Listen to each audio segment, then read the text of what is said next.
broadcast network, AfterBuzz TV.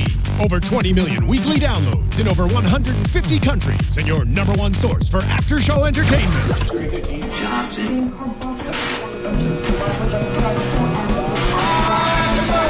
AfterBuzz TV, the destination for TV superfans, producing aftershows for over 300 of your favorite TV shows, interviewing celebrities and showrunners, and bringing you behind-the-scenes exclusives. All thanks to E! Entertainment's Maria Menounos, producer Kevin Undergaro, and internet leader Akamai.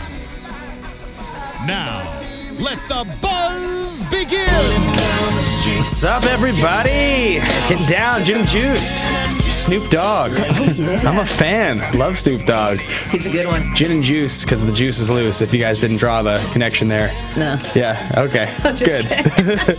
Similar time period, give or take a few years from the date that this all took place. That's true. Yeah. It's very true. He could have been listening to it in the Bronco. He may have been. Probably. And who we are talking about is O.J. Simpson, and the title of this 30 for 30 is June 17th, 1994, part of the ESPN 30 for 30 documentary series. Welcome to AfterBuzz TV, guys. This is the 30 for 30, June 17th, 1994 recap. I'm joined today by Steph Z. What's up, guys? You can find Steph Z on Twitter. At IAMSTEFZ. So follow along and tweet at us. My name is Ben Bateman. You can find me at Ben Bateman Media. So follow along. This is AfterBuzz TV, the online broadcast network devoted to bringing you after shows for your favorite TV shows. Let's get into the show. I know. So, initial thoughts. What do we think? I really liked this one. And I know that I say that every time we do this, and I'm sorry. I love this series as a whole. But for this, there was something like it was crazy that I knew what happened that day, but I was still sitting there anticipating them to tell me the news. The way that they cut it together, it was very, right. I feel like it was an, have you on the edge of your seat type film. It definitely felt like Brett Morgen, and by the way, Brett Morgen, the director, he's actually made a splash recently with Montage of Heck, which is the new Kurt Cobain documentary. It just came out like 3 weeks ago. He's getting a lot of press for that. But this was 2010. This was one of the first ones in the series. And he definitely made the active choice to give us a more interesting narrative based on the way this was cut together. And so I think it's worth paying attention to because, as you said, you felt something, but there was actually no voiceover, there was no narration, there was no recounting of events except for real live footage that had already happened. Right. And I don't remember anything else per se from that day. Like, I don't remember, when I think about it, I think about OJ, and that's the day that the white Bronco chase. I don't think about that. I mean, and I'm a New Yorker and I'm a Ranger fan. I don't think about that. Oh, it happened the same day as the Ticker Tape Parade. You forget those other things, and for some reason, you remember this more. So, I was born in 1988. This was 1994. Oh, you were like 5. Yeah, I was 6 years old. My birthday's in June, and on Saturday, happy birthday. It's on Saturday. It's going up. Thank you, Steph. I will say, growing up, O.J. Simpson, the name O.J. Simpson was a punchline. Because so interesting. Because that's, to me, I didn't grow up. I mean, he retired from the NFL in 1979. I remember like seeing him in the Naked Gun movies, and my dad being like, well, he was a football player, and then like OJ, the Bloody Glove. Like, this is all stuff. These were all bits and pieces of pop culture that, growing up for me, I didn't even really understand the story until I was a bit older, until I looked into it. And that's really interesting because I'm a bit older than you. Yeah. And I was actually a junior in high school at that point in time. So I had, grown up, and he was still, that guy. He was just out of sports. He was doing the sports commentating more. Like, he was still in every Sunday. Like, I knew exactly who he was. He was the Juice. He was number 32. He was on the Bills. You know what I mean? Like, you knew OJ as a superstar athlete. Right. So it's almost like your first introduction to this guy is this crazy situation. Or you knew the situation first before you got to know him. Right. And I know who he was before I got to know the situation. So it's different how that's kind of awesome. Yeah, it is. It is really interesting. It's also, so they did a great job. If you guys haven't seen this one yet, and I'm assuming you have if you're watching this, but if you haven't, I would go watch it because we are going to, there's no spoilers. It's all real stuff that happened. Yeah. So the style is that they're cutting together all various like news outlet clips of the OJ coverage, and a lot of it is coverage that's happening on other news stations' previous coverage of other sporting events happening at the same time. So I believe the ones in question are the World Cup was happening at the same time, 1994 U.S. Yes.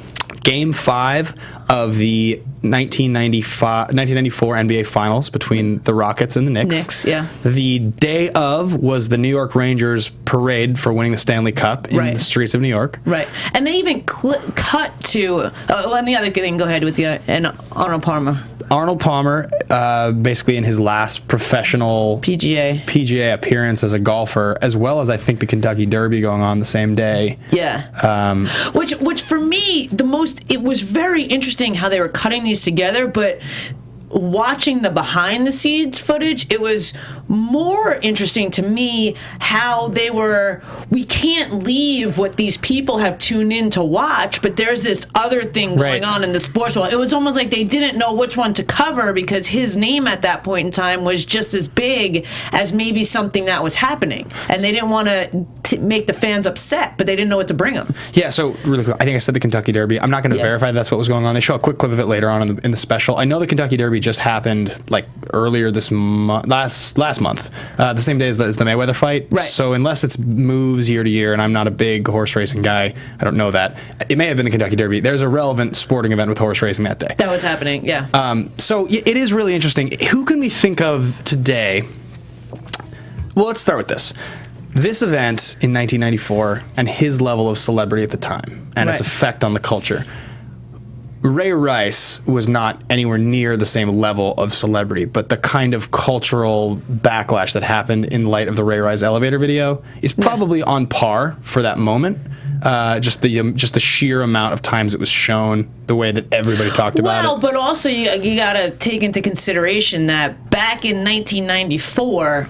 I didn't even have a cell phone. Right. So the amount of visibility was if that would have happened now, if you take a superstar athlete and they kill somebody or allegedly, it would be way bigger than OJ because the media and we can do that now. We can spread the word quicker via social media stuff. But I would say that if something like Tom Brady's Deflategate thing was actually because you have Aaron Hernandez who that's the other had one. something, but it wasn't nearly as big as Ray Rice or OJ, because he wasn't as famous. So you have to take more of a superstar.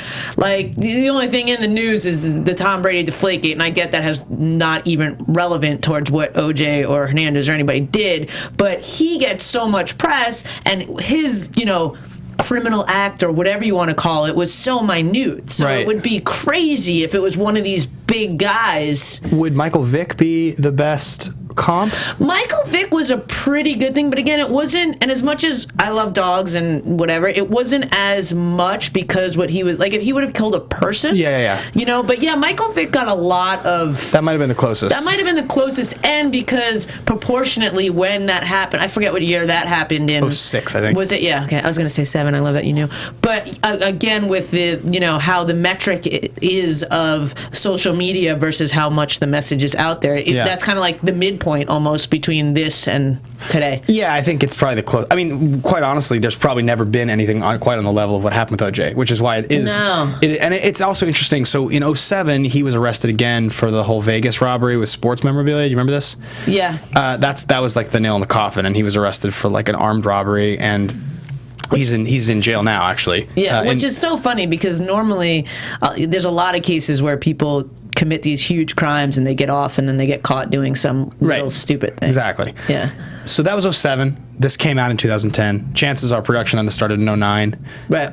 Would not surprise me if the impetus behind making this had something to do with the fact that, okay, he was actually guilty, so let's do a retrospective sort of showing the event.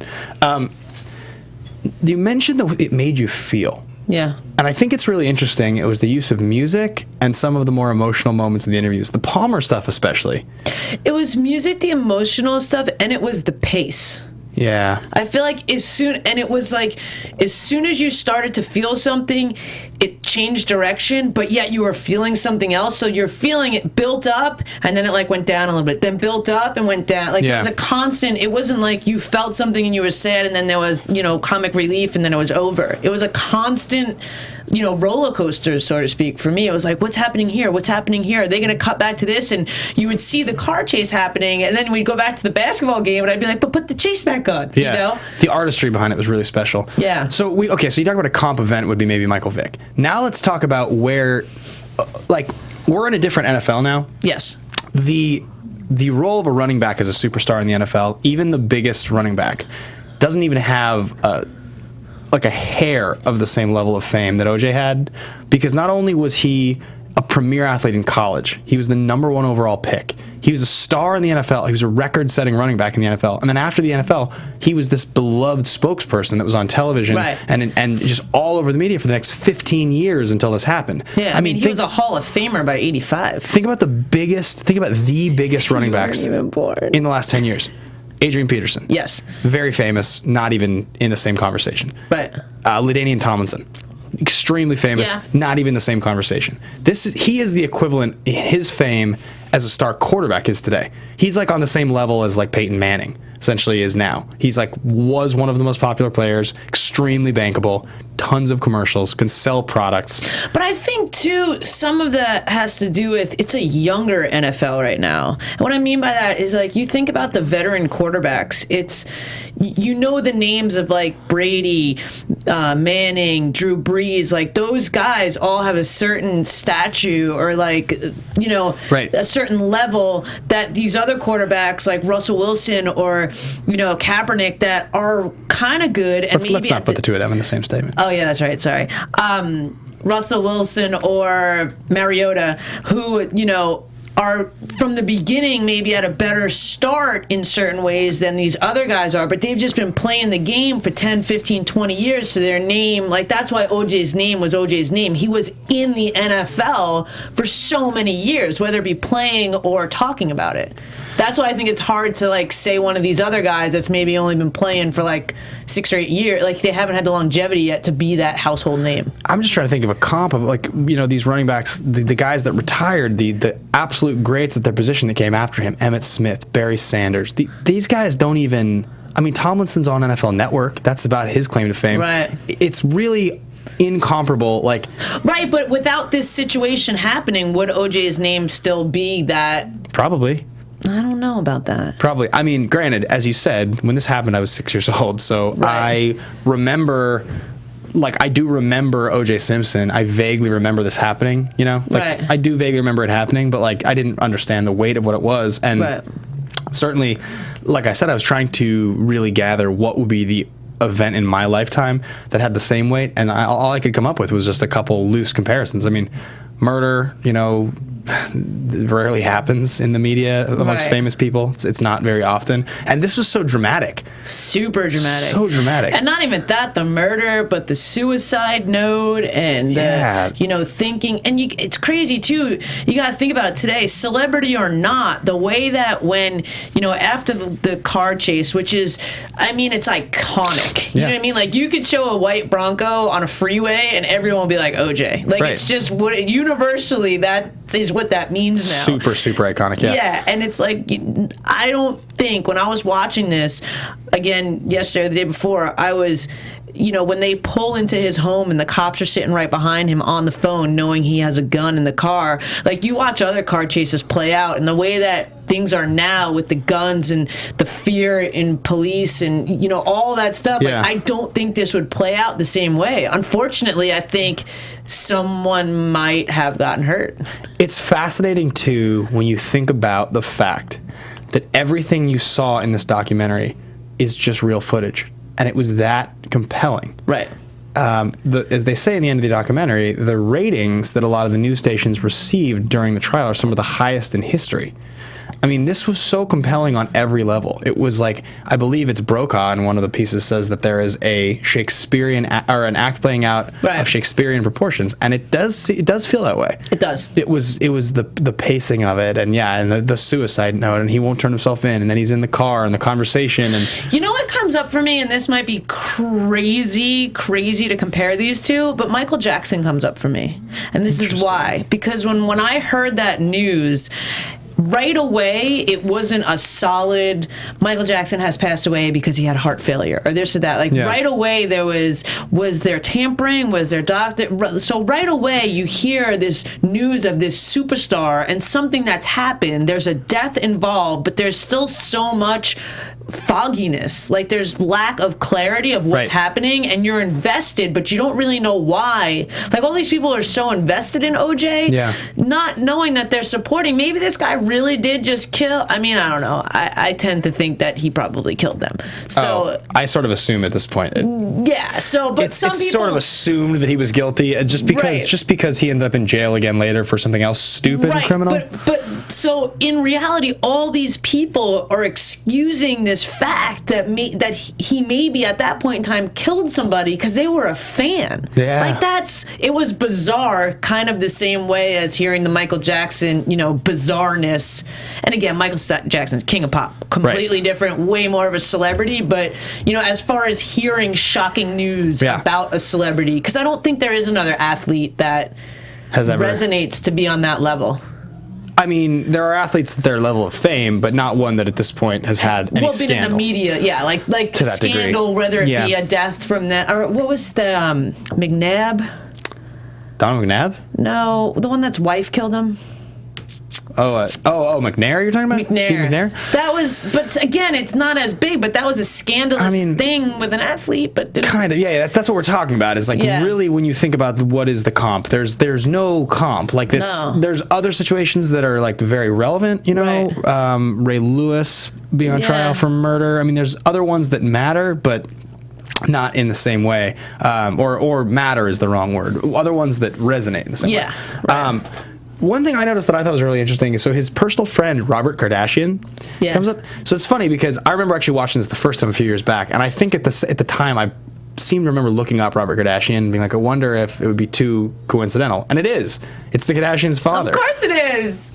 I mean, again, 1988. I know. I love you.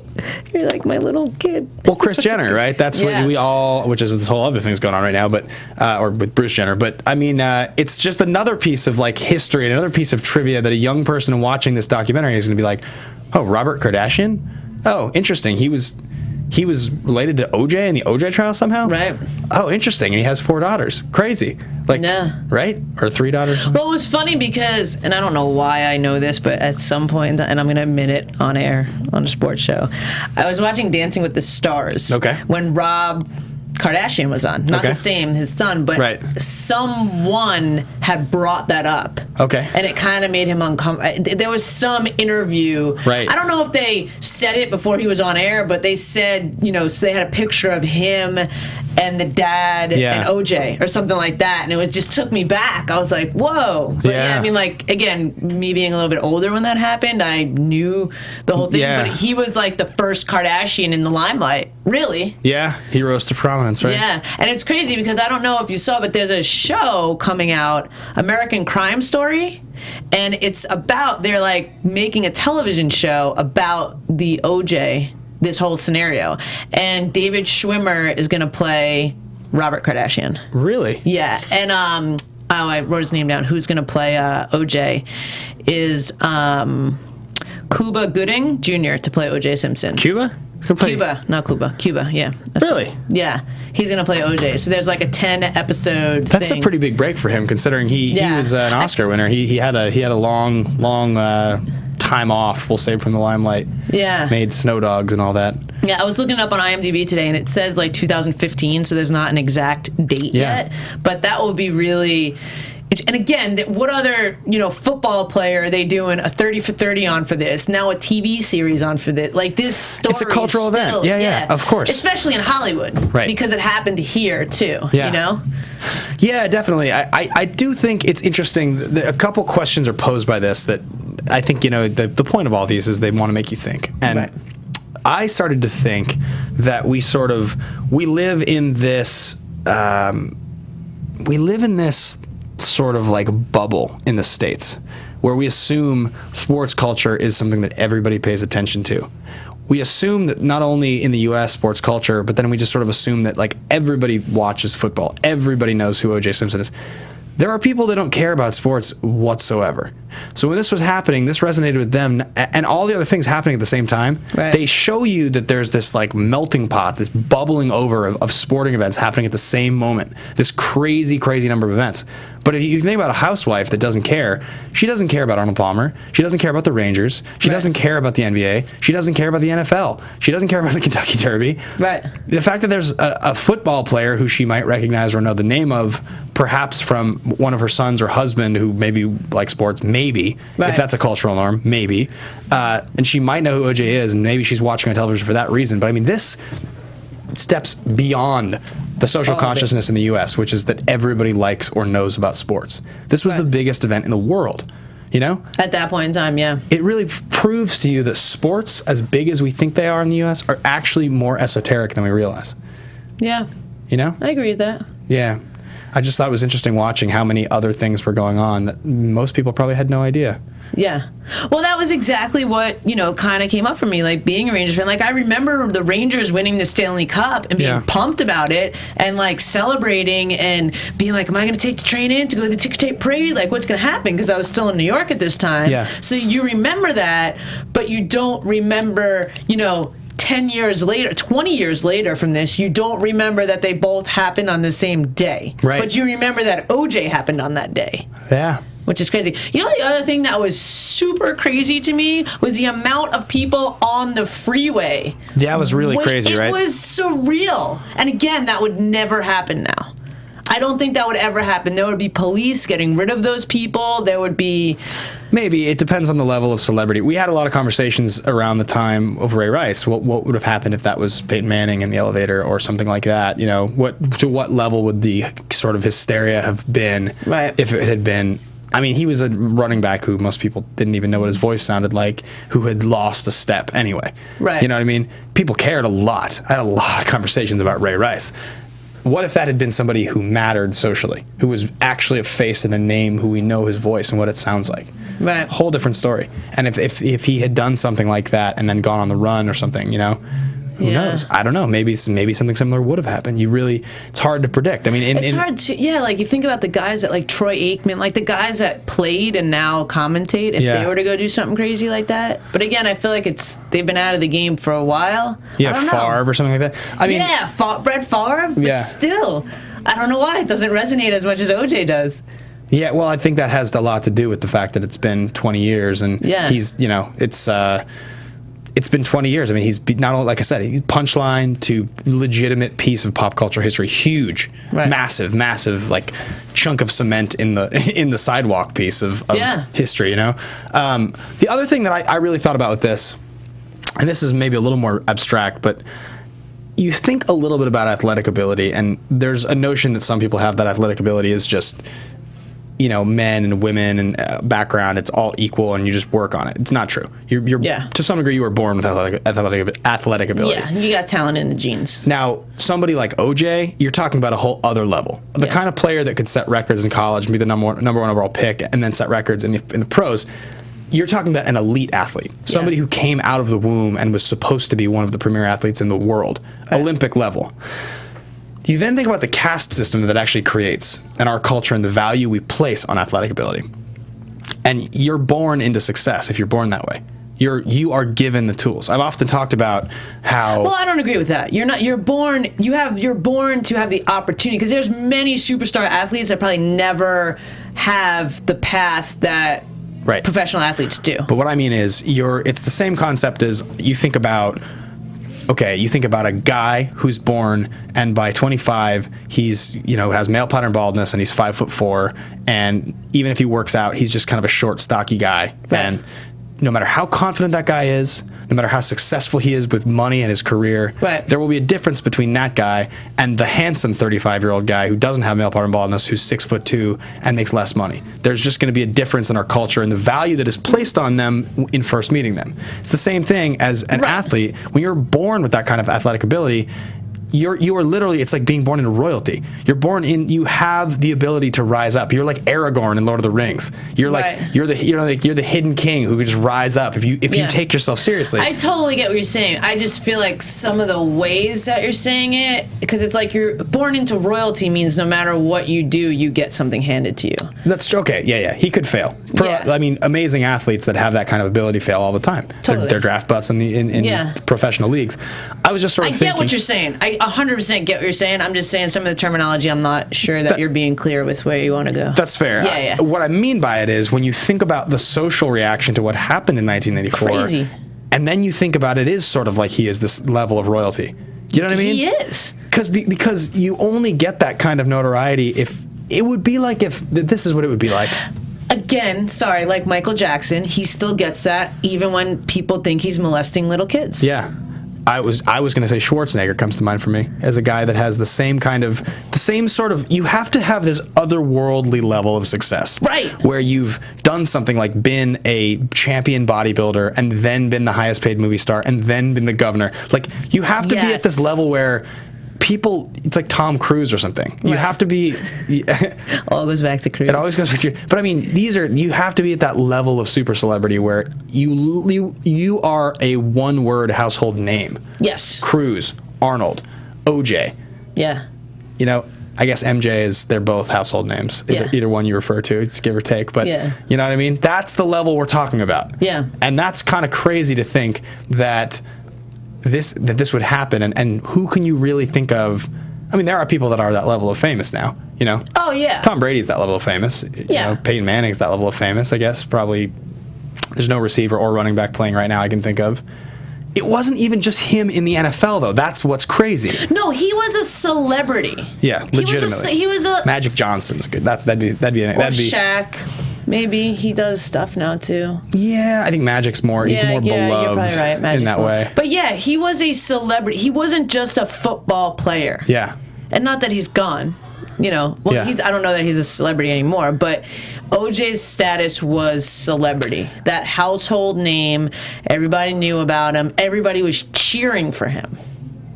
Magic getting AIDS, HIV. That's one of the others that you can point to. It has the same big deal. Yeah. It's the same weight almost. Yeah. Like the story. I mean, for different reasons, obviously. Right. But that's probably one of the other ones that really comes to mind. It's a few years earlier, but I think he was beloved in the same way. Yeah. Totally. Just or HIV. HIV. Yeah. I corrected myself. Oh, okay. I said it, didn't I? Oh, I didn't hear you. I was like, we don't want to get the hate. Yeah. No, I kind of agree with that. That's a good one. Yeah. I mean, there's just not a whole, you know, presidential scandals are up there in the same kind of weight, right? Bill Clinton and Monica Lewinsky was kind of scandalous, but not the same. And it's so crazy. Like, how is that? Like, it's crazy that we're putting O.J. Simpson and Bill Clinton on the same platform, and like in reality, they're not. But the way that it resonates with people, it kind of was. Yeah, but when it happened. So, you know, when it happened, he had developed with Warner Brothers, I believe. Let me make sure that's right. Warner Brothers. He had developed a movie pilot, a 2-hour movie pilot called Frogmen, which was supposed to be like an A-Team type of thing. Mm-hmm. And which was one of the best shows ever. It was completed in 1994, set for release. And because it was like months away from release, and because of the controversy with and like throughout the trial, the whole next year, basically, if they had released it at any point in time, it's estimated that it would have made as much as like $14 million, and they just like threw the profits away. They never aired it. Wow. Which is really interesting. I mean, he was. I don't know if I would say he was at the peak of his popularity in 1994. Granted, this is all hearsay for me because I did live through it, but I didn't live through it with the right consciousness to evaluate that. But I would say, you know, if a few years past his prime, maybe. Yeah. But probably right in there. Yeah, no, I agree with you. So, anyway. And again, too, you know, what we brushed over slightly is that OJ was a movie star. Right. That's why it wasn't just football and sports commentating that made him a household name. He was a movie star, and he was a likable movie star. Yeah, it'd be like if this happened to The Rock right now, this would be like the similar kind of thing. Kinda. Yeah. I would give you that, yeah. Yeah, just sort of likable. It's weird. Isn't it weird how our culture revolves around likability? Likability is everything. It really is. The fact that Arnold Schwarzenegger could become the governor of California is like the ultimate proof of likability. If you are likable, you are bankable. That's why people say Oprah could run for president. If people like you, there's just some. I mean, we reference this. I reference him constantly. But 2005, Tom Cruise, Oprah's Couch, Scientology. Mission Impossible 6 came out the year after War of the Worlds. War of the Worlds was his most profitable movie ever. Right. Mission Impossible 3 made the least money of any Mission Impossible movie, and it's the best one. It came out in 2006, and it bombed in the U.S. Nobody wanted anything to do with him. I mean, nothing. Just because he went from being the most likable actor to not likable at all. Right. Crazy how that works. Our public perception of people, I mean, if you murder someone, you murder someone, but our public perception of people can shift so drastically. It's everything. Yeah, it's everything, and it's actually kind of sad too, in a sense. It's ignorant. It's ignorant. Yes. Yeah. It's like literally just face value evaluations. Yeah. And that's you base your opinion and your willingness to go spend money or show up to a theater or anything like that entirely. Right. And I think advertising and the association they understand these associations. Right. So they make it seem likable so that you go spend your money. And they understand when something isn't. Yep. I mean, that's why franchise branding with movies is everything now. It's like we're not going to bankroll a movie just because it has a star unless that star is even like The Rock, like San Andreas. Yeah. It's going to pale in comparison to the Avengers. Yeah. It will pale in comparison to Fast and the Furious. Oh, yeah. To Mission Impossible, because those are brands that people like. They're likable brands. Yeah. San Andreas, it's just a concept. Well, and people are creatures of habit, too. And the sad thing is they're creatures of habit, but they don't really even know why. Right. Like, they don't know why they believe or like the things they do, for the most part. Unless they're highly evolved. Yeah. Anyway, I don't really have much else to say about June 17th, 1994, do you? No, I think, again, I tend to like all of them, but I did like this one for a different reason than the previous ones. Sure. Because there wasn't as much of a story or a plot to follow. Like, it was a recap of events, but there wasn't as much of the evolution of OJ, or it wasn't about, him as much as these events. Yeah, it would almost feel disingenuous of us to do this and then, like, talk about Arnold Palmer's career or, like, the 1995 finals or it just doesn't make any, or 94 finals.